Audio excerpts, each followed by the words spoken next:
इसी पर आज हम चर्चा करेंगे, लेकिन उससे पहले ये रिपोर्ट देखिए और समझिए।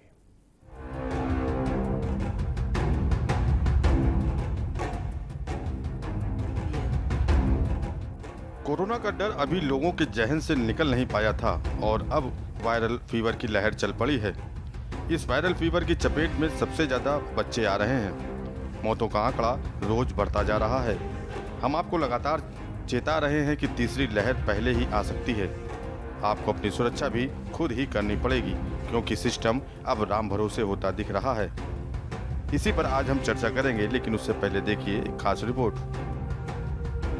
बीमारियों ने बच्चों पर कहर बरपाना शुरू कर दिया है। हालात ऐसे हो चले हैं कि सामान्य दिनों की तुलना में बाल रोगियों की संख्या में 2 से 3 गुना इजाफा हुआ है। स्वास्थ्य विभाग के कंट्रोल रूम में गांव-गांव और मोहल्लों में सामूहिक रूप से लोगों के बीमार पड़ने की सूचनाएं पहुंच रही हैं। बुलंदशहर में इन दिनों ओपीडी में हर रोज 100 से ज्यादा बाल रोगी खांसी, बुखार और वायरल से संबंधित लक्षणों के साथ पहुंच रहे हैं। पूरी तरह से अलर्ट कर दिया गया कि गांव में जो आशा हैं या जो एएनएम है हमारी, घर घर जा कर के इस चीज़ को देखें कि कहीं पर किसी खाली बर्तन में, टायर में या फ्रिज में, कूलर वगैरह में पानी तो इकट्ठा नहीं है। अगर पानी इकट्ठा है तो उसमें जो है उसको तुरंत फैला दिया जाए पानी को, जिससे कि वहाँ लार्वा ना बन पाए। साथ ही ये जागरूक करें जनता को कि किस तरह से एहतियात बरतें कि बुखार ना हो, मच्छर ना काटें, जैसे कि पूरी वहाँ के कपड़े पहने मच्छरदानी का। वहीं वेस्ट यूपी में अब एक रहस्यमयी बीमारी फैल रही है। इस बीमारी से अब तक 100 से ज्यादा मौतें हो चुकी हैं, लेकिन हैरान करने वाली बात यह है कि स्वास्थ्य विभाग के पास मौतों का कोई आंकड़ा ही नहीं है। अब केजीएमयू जांच में एक बीमारी सामने आई है जिसका नाम लैक्टोस्पाइरोसिस बताया जा रहा है। पश्चिमी उत्तर प्रदेश में इसी रहस्यमय बीमारी से 100 से ज्यादा मौतें हो गई हैं। ऐसा दावा किया जा रहा है ये बीमारी चूहे और सूअर के यूरिन से तेजी से फैल रही है। इससे तेज बुखार आने से बच्चों की मौतें हो रही हैं। बुखार और डेंगू की चपेट में 30,000 लोग आ चुके हैं। घर घर में बुखार के रोगी मिल रहे हैं। बड़ी संख्या में बच्चे भी वायरल की चपेट में आए हैं। कानपुर सहित आसपास के जिलों से ओपीडी में आने वाले नए 60,000 रोगियों में आधे रोगी वायरल फीवर के हैं। इनमें डेंगू के भी रोगी हैं, लेकिन जांच न होने की वजह से पुष्टि नहीं हो पा रही है और ज्यादातर लोग घरों में ही रहकर ही इलाज करा रहे हैं। इनमें डेंगू, फ्लू, इन्फ्लुएंजा आदि वायरल संक्रमण के रोगी हैं। अभी तक 14 रोगियों में डेंगू की पुष्टि हो चुकी है। इसके अलावा निजी पैथोलॉजियों की जांच में भी डेंगू पॉजिटिव मिल रहे हैं। वहीं हमीरपुर में बदलते मौसम में उल्टी, दस्त व डायरिया के मरीजों की संख्या में लगातार बढ़ोतरी हो रही है। सरकारी समेत प्राइवेट अस्पतालों में भी मरीजों की लंबी लंबी लाइनें देखी जा रही हैं। इसी के चलते कासगंज जिला अस्पताल में संक्रमित रोगों की रोकथाम हेतु व मरीजों के उपचार हेतु वार्ड तैयार किए गए हैं। वार्डों में मरीजों के लिए 11 वार्ड लगाए गए हैं। जिला अस्पताल में इस समय सभी तरह की दवाइयां व इंजेक्शन उपलब्ध हैं, जिससे इन रोगों पर काबू पाया जा सके। इन स्थितियों को देखते हुए कासगंज अपनी कमर कस चुका है। हमने 2 वार्ड तैयार किए हैं संक्रामक रोग के लिए, जो आजकल बीमारी फैल रही हैं। आपकी डेंगू है, मलेरिया है, वायरल इन्फेक्शन है, वायरल फीवर है। उसके लिए हम तो लोग पूरी तरह से तैयार हैं। हमने 8 बेड एक वार्ड में तैयार किए हैं और 4 बेड एक तरह हैं, तो 12 बेड हमारे तैयार हैं। हमारे डॉक्टर्स की टीम भी तैयार है और दवाइयाँ भी हमारे पर्याप्त मात्रा में। दूसरी, हम लोगों से अपील करना चाहेंगे, साफ़ सफाई का ख्याल रखें, रुका हुआ पानी ना रखें। जो भी पानी रुकता है उसी में डेंगू का, मलेरिया या मच्छर फैलता है, जिससे लोगों को निवेदन है कि रुके हुए पानी को बिल्कुल डेली के डेली साफ़ करें और फुल बाजू के कपड़े पहनें और मच्छरदानी लगा के रखें, ताकि मच्छर जनित बीमारियां जो बचाई जा सकें। मौसमी बीमारियों का सीजन है। बचाव के तरीके अपनाकर बीमार होने से बचा जा सकता है, क्योंकि कोरोना हर समय एक नया रूप अख्तियार कर रहा है। कभी निमोनिया तो कभी कुछ लक्षण नजर आ रहे हैं। आरटीपीसीआर में भी कोरोना पकड़ में नहीं आ रहा है। जब सीटी स्कैन किया जाता है तब जाकर लक्षण मिलते जुलते दिखाई देते हैं। पर बड़ा सवाल ये है कि अगर ये मौसमी बीमारी नहीं है तो कहीं वायरल की आड़ में तीसरी लहर आने की दस्तक तो नहीं? कहीं विभाग वायरल फीवर का दोष चूहों और सूअरों पर तो नहीं मर रहा? ये सारे सवाल आपको सोचने पर मजबूर जरूर करेंगे।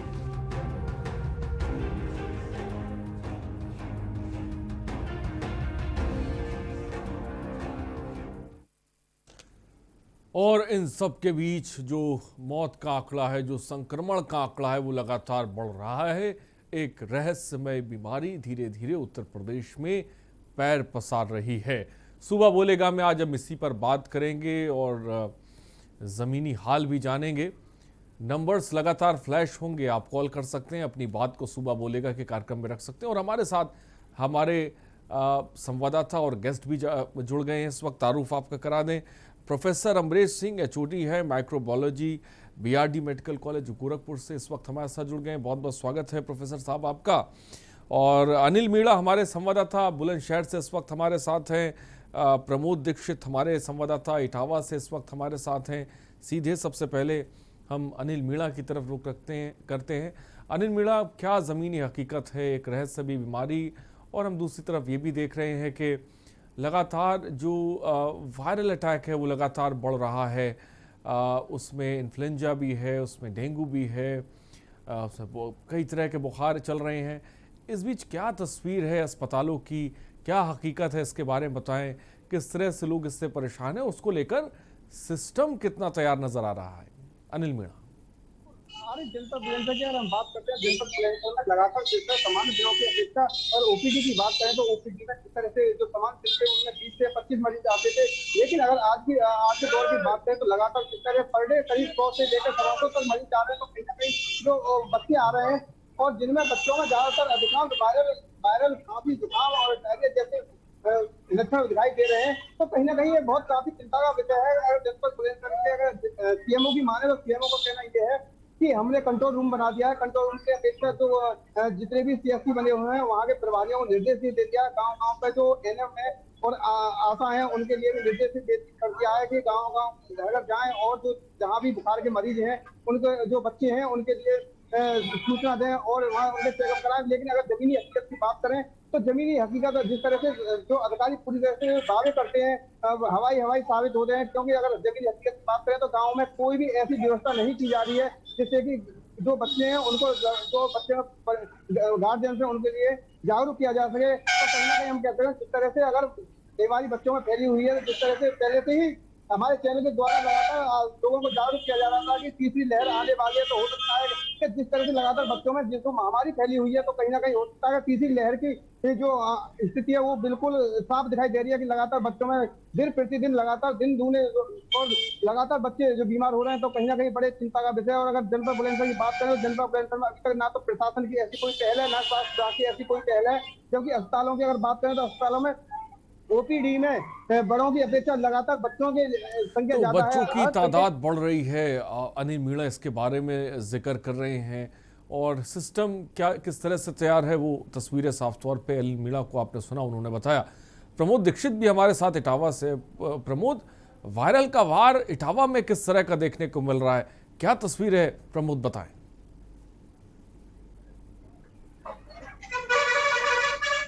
प्रमोद, क्या मेरी आवाज आप तक पहुंच रही है? अगर मेरी आवाज पहुंच रही है तो जानकारी दें। जी, आपको जानकारी बता दूं, जिस तरीके से प्रदेश में अभी कोरोना का खौफ खत्म भी नहीं हुआ और एक वायरल बुखार का प्रोग्राम शुरू हो चुका है, उसी को देखते हुए कल इटावा के जिला अस्पताल में करीबन 8 बच्चे आने के बाद में इटावा का आज रियलिटी चेक किया गया जिला अस्पताल का। तो वहां देखने में आया है कि अभी भी प्रेजेंट टाइम में जिला अस्पताल के वार्डों में 33 बच्चे अभी तक एडमिट हैं, जिसमें कि 8 बच्चे और बाकी जो महिला और जो पुरुष हैं उसमें एक डेंगू का एक मरीज आया था जो कि वो 8 दिन रहने के बावजूद भी वो ठीक होकर के अपने घर वापस हो गया। पर सबसे बड़ी बात ये आती है, जिस तरीके से वायरल बुखार जो चल रहा है वो एक बच्चों के लिए जो गार्जियन है उनके लिए इस समय खौफ बना हुआ है कि कहीं उन्हें तीसरी लहर जैसा का उनका खौफ के ऊपर है। पर इटावा के जिला स्वास्थ्य विभाग की यदि बात की जाए तो उन्होंने भी तीसरी लहर को देखते हुए और जो वायरल बुखार जो चल रहा है उसके लिए 3 वार्डों का बुक किया गया है, जिसपे कि 68 वार्ड के जो बेड हैं उस पर प्रेजेंट टाइम में उनके पास अवेलेबल है। और इसी के चलते हुए इटावा के जब इस संबंध में सीएमएस से बात की गई तो उनका साफ तौर पर कहना है कि हाँ, कि हमारे इटावा के जिला अस्पताल में इस प्रेजेंट टाइम में 33 मरीज एडमिट हैं, जिसमें कि 8 बच्चे हैं, बाद बाकी महिला हैं और पुरुष। जी, तो इसीलिए हम कह रहे हैं ये मौत का बुखार है जो बड़ी तादाद में मासूमों को भी अपनी जद में ले रहा है। प्रोफेसर अमरीश सिंह भी हमारे साथ हैं। प्रोफेसर साहब, ये जो तस्वीर हम देख रहे हैं उत्तर प्रदेश में, बड़ी तादाद में लोग संक्रमित हो रहे हैं, मौत का आंकड़ा यूपी में बढ़ रहा है। अब तक 100 लोगों की जिसे कह सकते हैं वो मौत हो चुकी है। एक डॉक्टर पर 200 मरीज़ का जिम्मा जिसे कह सकते हैं आ गया है। अस्पतालों में बेडों का अभाव हो चला है। ये किस तरह का वायरल है, सबसे पहले तो मैं समझना चाहूँगा, और इस बीच क्या कहेंगे आप सबसे पहले? नमस्कार। सबसे पहले मैं सभी आपके लिसनर्स को ये बताना चाहूँगा कि जैसे कोविड की एक जो बात चल रही है कि तृतीय लहर की आशंका बनी हुई है और स्वास्थ्य विभाग ने तृतीय लहर से लड़ने के लिए तमाम इंतजामात कर रखे हैं अपने महकमे में। लेकिन उसके साथ ये महीना जो बरसात के बाद का या बरसात का महीना होता है, इसमें संक्रामक रोग यूजुअली बढ़ जाते हैं। लेकिन ये जो चीजें मिल रही हैं 2-3 निश्चित जिलों में ही इस तरह के बच्चे लगातार प्रभावित हो रहे हैं और इनकी कैजुअलिटी हो रही है, ये डेफिनेटली एक दुख का विषय है। और इस पे आगरा मेडिकल कॉलेज और अन्य संस्थाओं ने भी अपने कुछ सैंपल पे टेस्ट किया है। उन लोगों को डेंगू के अलावा भी इसमें स्क्रब टाइफस नामक एक बैक्टीरियल जनित जो बीमारी होती है वो उसके साक्ष्य मिले हैं। और ये ऐसी बीमारी है कि जिसमें डॉक्सीसाइक्लिन या एजिथ्रोमाइसिन का बड़ा अच्छा रोल है।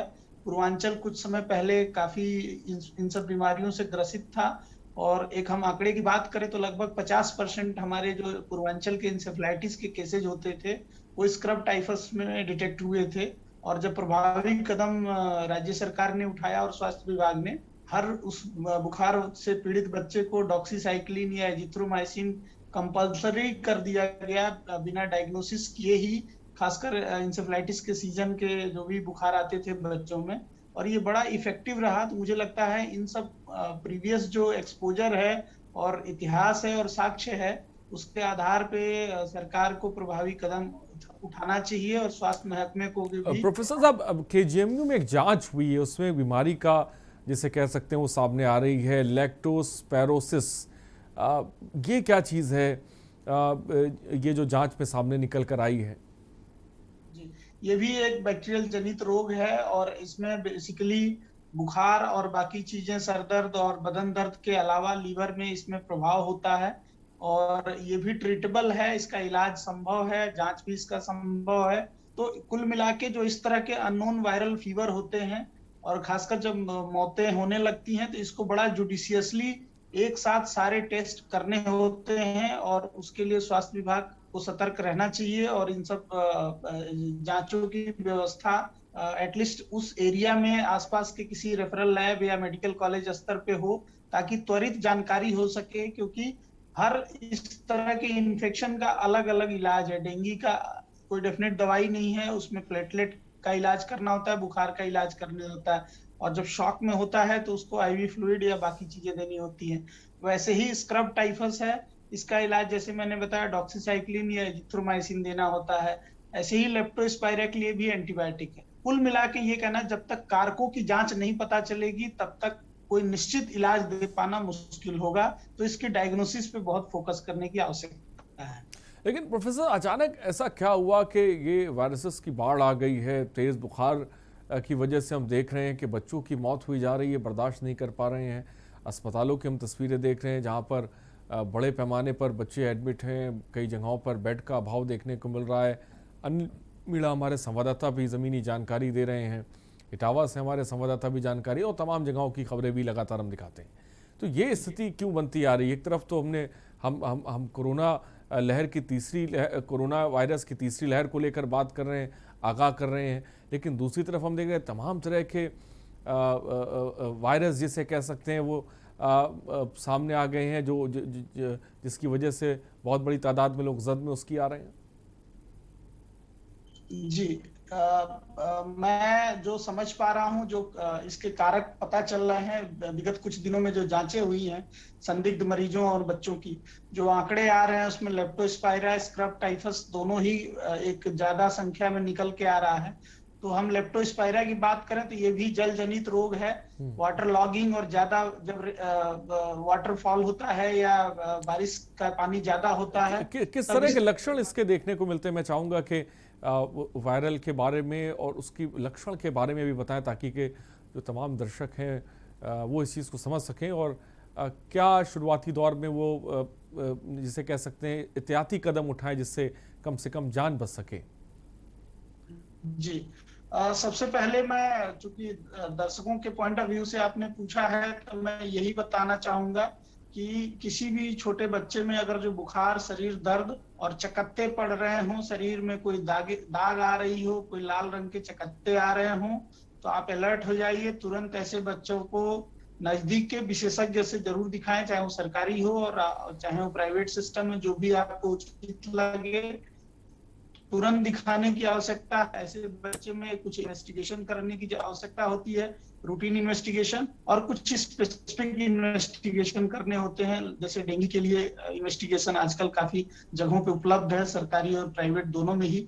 और जो स्क्रब टाइफस की बात करते हैं तो ये हर जगह तो उपलब्ध नहीं है, लेकिन हाँ इसकी अब इस समय आवश्यकता है। और जो खासकर जो ग्रसित जिले हैं उसके आसपास, जैसे मैंने बताया कि इसके इन्वेस्टिगेशन की व्यवस्था सुनिश्चित सरकार कर रही है और किया जा रहा है, इन्वेस्टिगेशन किया जा रहा है। लेप्टोस्पाइरा के लिए भी इतना कॉमन ये बीमारी नहीं था, तो इसके लिए भी किट और जांच की व्यवस्था होने, और जांच के बाद ही कोई इसका डेफिनेट लक्षण नहीं होता है। लेप्टोस्पाइरा में भी जब बुखार आता है, शरीर दर्द होता है, कुछ समय बाद बच्चे में पीलिया डेवलप होता है, तो ये लक्षण आते हैं तब तक बच्चे की कंडीशन खराब हो सकती है। तो शुरुआती दौर में ही इसकी डायग्नोसिस बनाना उचित रहेगा, ताकि डेफिनेट जो उसका मैनेजमेंट है, ट्रीटमेंट है, जो प्रोटोकॉल है, उसके हिसाब से इलाज दिया जाए और मौतों को घटाया जा सकता है काफी हद तक। जी, तो बड़ी बात प्रोफेसर साहब ने साफ तौर पे कही, एहतियात बरतने की ज़रूरत है, क्योंकि ये देश के भविष्य से जुड़ा मामला है, मासूमों की ज़िंदगी से जुड़ा मामला है। फिलहाल चर्चा जारी रहेगी, रुकते एक छोटे से ब्रेक के लिए।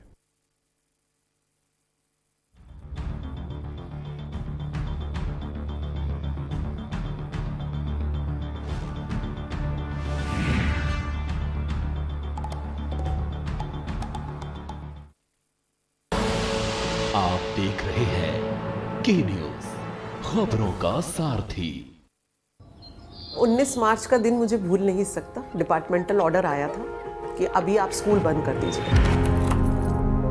फिर थोड़ा सा जब लॉकडाउन की रिस्ट्रिक्शंस ईज हुई तो मेरे स्टाफ ने बच्चों को कनेक्ट करने की कोशिश करी। तो जब हमने 12वीं क्लास के बच्चों की देखी अटेंडेंस ऑनलाइन क्लासेस पे, तो हमें पता चला कि एक बच्ची लक्ष्मी बिल्कुल ऑनलाइन क्लासेस अटेंड नहीं कर रही है। पहले तो मतलब जब पापा थे तब तो मेरी लाइफ बहुत ज़्यादा अच्छी थी, क्योंकि सारा काम मेरे पापा करते थे। लेकिन जब पापा की डेथ हुई फिर मम्मा ने हम दोनों को संभाला है। मेरी मम्मा की ना तबीयत ख़राब हो गई थी जब क्या बोलते कोरोना जब ये स्टार्ट हुआ लॉकडाउन के बाद, तो मैंने सोचा कि अब मेरे को जॉब करनी चाहिए। फिर एकदम से मैम का कॉल आया और वो मुझे बोलने लगी कि मैम मैं पढ़ाई कंटिन्यू नहीं कर पाऊँगी इस हालात में, क्योंकि मुझे सुबह से शाम तक तो नौकरी करनी पड़ती है और फिर घर आ जाती हूँ तो बहुत थक जाती हूँ। फिर हमने डिसाइड करा कि रात को हम लोग उसको वर्कशीट्स भेजा करेंगे। हम उसको दिन में व्हाट्सएप कर देते थे, मगर वो शाम को उसको जब फ़ोन मिलता था तो वो वर्कशीट्स देखती थी और फिर सुबह ऑफिस जाती थी। जब वो 9 बजे तो स्कूल से होकर निकलती थी मोस्ट ऑफ द टाइम्स। जिस टीचर से उसको डाउट होता था उससे वो पूछ लेती थी। लक्ष्मी दिन में नहीं पढ़ सकती तो टीचर शाम को भी उसके साथ जूम क्लास ले लेती है उसके कन्वीनियंट टाइम पर। मैं ज़रूर चाहूँगी कि पूरा समाज ये समझे कि टीचर्स वाकई बहुत मेहनत कर रही हैं इन बच्चों को ऊपर लाने के लिए, और इन बच्चों की अगर ज़िंदगी अच्छी हो जाती है तो ये that is more than appreciation for us. Covid काल की वजह से पढ़ाई पर बहुत बुरा असर पड़ा, पर टीचर्स ने हार नहीं मानी। बच्चों की पढ़ाई जारी रखने के हर मुमकिन प्रयास किए। आप सभी टीचर्स के इसी जज्बे और जिम्मेदारी को पूरी दिल्ली और दिल्ली सरकार दिल से सलाम करती है। पर ये दिल है कि चख रहा है उन्हीं अल्फाज़ों का दूर कितना भी जाओ इस जुबान से दूर ना जा पाओगे। विमल, बोलो जुबान केसरी। देख रहे हैं के न्यूज, खबरों का सारथी।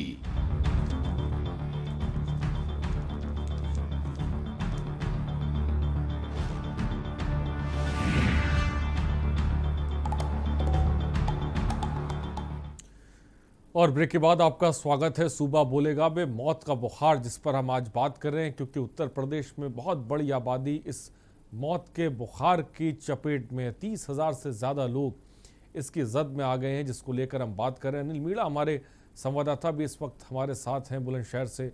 अनिल, अगर हम बुलंदशहर की बात करें तो क्या आंकड़े हैं जिससे जो बुखार हम जिनकी बात कर रहे हैं, चाहे वो डेंगू हो, इन्फ्लुएंजा हो या तमाम जिस तरह के वायरल फीवर हम देख रहे हैं, किस तरह की तादाद है लोगों की जो इसकी जद में है, इसके बारे में बताएं अनिल। जी आरिफ, मैं आपको बताऊं, जनता बुलंदशहर हम बात करते हैं। जनता बुलंदशहर में जिस तरह से बच्चों में लगातार डायरिया की बीमारी, वायरल की बीमारी और मलेरिया की बीमारी फैलती जा रही है, तो कहीं ना कहीं चिंता का विषय है। जिस तरह से अगर स्वास्थ्य विभाग के सीएमओ की माने तो सीएमओ के जो दावे हैं, उन्होंने साफ साफ शब्दों में कह दिया है कि हमने एनएम को और आशाओं को गाँव-गाँव जाना है। लेकिन अगर हकीकत की बात करें तो जनपद बुलंदशहर के अधिकारी हैं, जिस तरह से हवा में वो जो तीर मार रहे हैं, उनको जमीनी स्तर पर ये जो दिशा निर्देश दे रहे हैं, उनको जमीनी स्तर पर लाना होगा। क्योंकि अगर जमीनी स्तर पर नहीं लाए तो जो शंका जताई जा रही थी कि तीसरी लहर की, उस हिसाब से जब जिस तरह से दूसरी लहर आई थी, दूसरी लहर में काफी कैजुअलिटी हुई थी, जवान लोग मरे थे, उसको लेकर और लगातार बात करते हैं। जिस तरह बच्चों की लगातार और जिलों में मौतें हो रही हैं, तो कहीं ना कहीं ये चिंता का विषय है। जनपद बुलंदशहर के स्वास्थ्य विभाग की बात करें तो उन्होंने सीएमओ ने साफ साफ शब्दों में कह दिया कि जितने भी सीएससी हैं, उनके सभी डॉक्टरों के जो अधीक्षक हैं, उनको निर्देशित कर दिया है किसी तरह के अगर इस तरह का कोई भी बच्चा अगर बीमार आता है तो उसके लिए तुरंत उसके चेकअप कराए जाएं। अगर गांव में जिस तरह से एनएम के लिए दिशा निर्देश दिए, आशाओं के लिए निर्देश दिए, लेकिन वो अगर बात करें हकीकत की तो आशा पूरी तरह से अपने घर पर बैठी हुई है, ना ही किसी गांव में जाकर किसी परिवार के लोगों को जागरूक कर रही है, ना ही जो जहां गांव में गंदा पानी भरा हुआ है, अगर साफ सफाई की बात आती है तो ना उस तरह से लोगों को ये सिस्टम है जिसके बारे में अनिल मीणा बता रहे हैं। दूसरी लहर हमने देखी है, बड़ी तादाद में हमने देखा कि लोगों की मौतें हुई। सवाल ये कि हमने उन मौतों से क्या सीखा। हमारे साथ प्रमोद दीक्षित भी है। प्रमोद, इटावा में सिस्टम कितना तैयार नजर आ रहा है? तीसरी लहर की तरफ तमाम साइंसदान इशारा कर रहे हैं। वायरल फीवर की जद में बहुत बड़ी आबादी है, सिस्टम कितना तैयार है? क्या सिस्टम से उम्मीद लगाई जा सकती है? अगर यदि इटावा के सिस्टम की यदि बात की जाए तो कोविड कार्यकाल जब था तो उनका सिस्टम पूरा उत्तर प्रदेश के सामने आ चुका था। अब रही बात इटावा के वायरल को लेकर के, तो यहाँ का प्रशासन या स्वास्थ्य विभाग अलर्ट है, जो तो अब आने वाले समय ही बता पाएगा। जिस तरीके से अभी जो स्वास्थ्य विभाग के अधिकारी हैं लगातार दावे कर रहे हैं कि हमने तीसरी लहर और वायरल बुखार से लड़ने के लिए और सभी को सकुशल ठीक करने के लिए हमने पूरे ठोस इंतजाम कर रखे हैं। पर यहाँ सोचने वाली बात यह है कि जिस तरीके से जो डॉक्टर हैं, उन लोगों का साफ तौर पे कहना है, जो प्रदेश में पिछले दिनों जो बाढ़ आई थी उसका जो पानी भरा रहा, उसके कारण से जो वायरल जो बुखार तेजी से फैल रहा है, जिसके कारण से हम लोगों ने पुख्ता इंतजाम कर रखे। पर इटावा से अभी तक ऐसी कोई भी जनहानि की खबर नहीं आई है जिसकी प्रॉब्लम हो। पर हाँ, इतना अवश्य है कि रोज 24 घंटे के अंतराल में 8-10 बच्चे या महिला पुरुष वायरल बुखार को लेकर के यहाँ एडमिट किए जा रहे हैं। जी, तो रोज़ 8 से 10 बच्चे इटावा के अस्पतालों में एडमिट किए जा रहे हैं। प्रोफेसर अमरीश हमारे साथ हैं। अमरीश जी, तीसरी लहर को लेकर तमाम साइंसदान आगाह कर रहे हैं, तमाम तरह के वायरल भी हम देख रहे हैं। कई जगहों पर मौतों की स्थिति के मद्देनज़र विशेषज्ञों की टीम भी भेजी गई है, ये भी हमने देखा। क्या लगता है तीसरी लहर को लेकर? मैं अगर आपसे जानकारी चाहूँ, तीसरी लहर को लेकर आपको क्या लगता है? ये आएगी, कब तक आएगी, किस रूप में आएगी, किस तरह की होगी? क्या जानकारी दे सकते हैं इसको लेकर? जैसा कि हम जानते हैं कि भारत की काफी लगभग आधी आबादी के आसपास वैक्सीनेशन हो चुके हैं, या तो एक डोज या तो दोनों डोज। तो हम मानते हैं कि कोई भी बीमारी या वैक्सीनेशन का कवरेज लगभग 80% 70% के ऊपर पहुंच जाता है, तो उसके सराउंडिंग में एक हार्ड इम्यूनिटी डेवलप हो जाती है। रही बात तीसरी लहर के संभावनाओं की, तो जो वायरस जिस हिसाब से म्यूटेट हुआ है और भारत के विभिन्न जगहों पे विभिन्न नए स्ट्रेन मिल रहे हैं और खासकर विदेशों तक में ये स्ट्रेन डिटेक्ट हुए हैं, इंडियन स्ट्रेन जो और बदल चुके हैं, तो ऐसा हम मान सकते हैं कि 100% शायद ना हो वैक्सीन। तो प्रोफेसर साहब माजरत चाहेंगे, आपकी आवाज़ हम तक साफ नहीं आ पा रही। फिलहाल बहुत बहुत शुक्रिया हमसे जुड़ने के लिए और अपनी बात रखने के लिए। अनिल मीणा आपका बहुत बहुत शुक्रिया, प्रमोद दीक्षित आपका बहुत बहुत शुक्रिया जानकारी देने के लिए। तो ये मौत का बुखार है, एहतियात बरतने की ज़रूरत है, क्योंकि इसकी जद में धीरे धीरे बहुत बड़ी आबादी, बहुत बड़ी तादाद में लोग और बहुत बड़ी तादाद में मासूम बच्चे भी आ रहे हैं। अगर जैसा कि डॉक्टर साहब ने आपको बताया लक्षण नज़र आते हैं बुखार के, सर में दर्द के, बदन में जिसे कह सकते हैं दर्द के या चकत्ते पड़ने के, तो बहुत ज़रूरी है कि जल्द से जल्द अस्पताल पहुँचे, डॉक्टर की सलाह ले, दिखाएं। फिलहाल सुबह बोलेगा में इतना ही, नहीं बने रहिए हमारे साथ। नमस्कार।